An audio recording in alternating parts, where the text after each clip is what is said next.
Et enfin, un dernier exemple. Cette fois-ci, il y a deux additions à faire.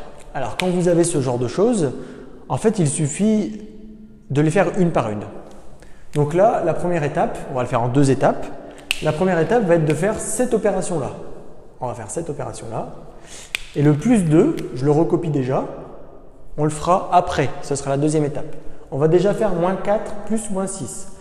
On garde le signe du nombre qui a la plus grande distance à 0. C'est toujours les mêmes règles, ça c'est la règle de signe. La plus grande distance à 0, c'est moins 6.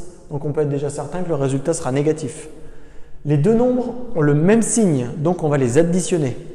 4 plus 6, ça fait 10. On a fini la première étape, il nous reste la dernière étape à faire.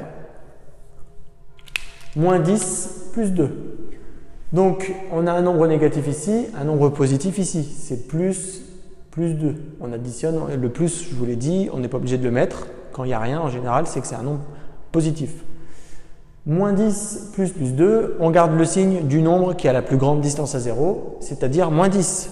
On garde le moins. Ça, c'est une chose de faite. Ensuite, on fait le calcul. Les deux nombres ont deux signes opposés, donc on va faire une soustraction entre les deux. 10 moins 2. La réponse ici, c'est moins 8.